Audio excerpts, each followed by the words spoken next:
I'd like to ask you, Doug McKnight, what is the biggest risk? Well, when I think of risk, just in general, I think of what I said earlier. I think of what is my mission, what is my purpose, what's the end game, and then I try to measure the risk that's involved in achieving that. And I really, at the core, that's what risk is, right? Risk reward. It's another way to say it. We are quite risk adverse. Now, let's face it, real estate is a risky investment. Now, that dirt is going to be worth something, right? It's not like it goes to zero. But real estate, of course, over the years, it's been considered an alternative asset. It's really become more of a mainstream asset over the last, 7 or 8, 9 years. But it's still a risky investment, and it's an illiquid investment. If you are an investor in the real estate itself versus maybe a REIT stock, then you're investing in something that not only has risk, but it has no liquidity, right?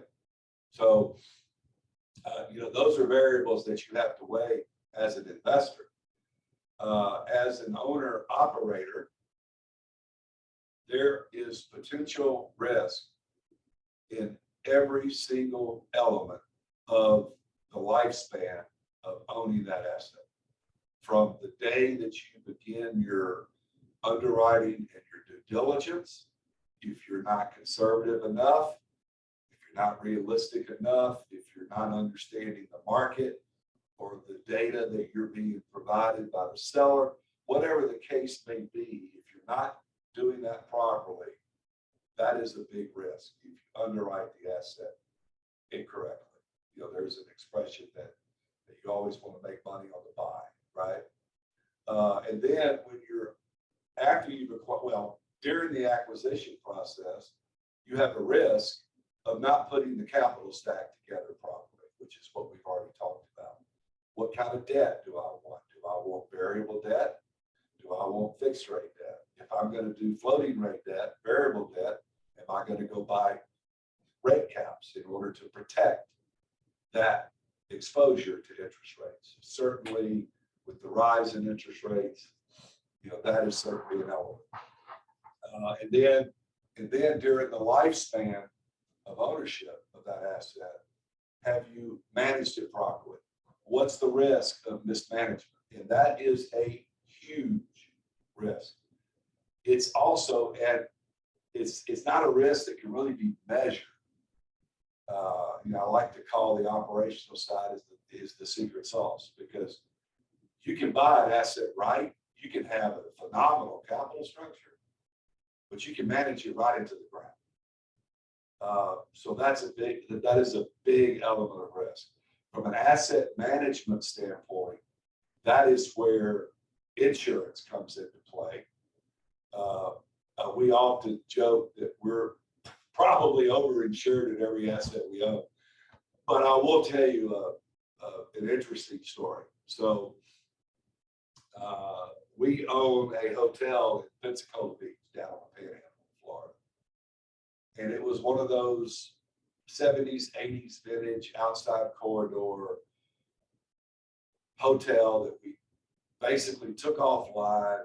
We gutted it and we revitalized it. We put in lazy river. We put in all these different really cool features. We put a restaurant, tiki bar out on the beach.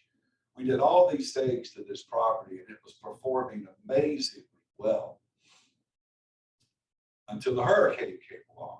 Okay, well, the hurricane hit the property, but really visually it didn't do any damage. Now it messed up the pool and lazy river, brought all the sand in, brought all the rain and wind in, knocked a little bit off the roof, but really no big deal, we thought. But given the quality of the insurance that we had on the property,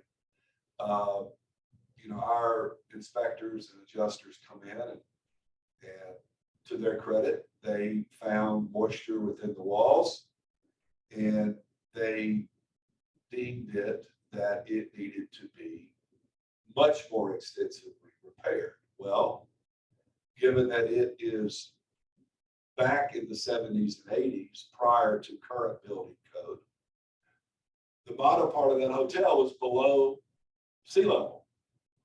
Well, you can't rebuild below sea level, right? So the short part of the long story is that we completely tore down that entire property, and we're now in the process of finalizing a high rise. It's going to be an amazing property.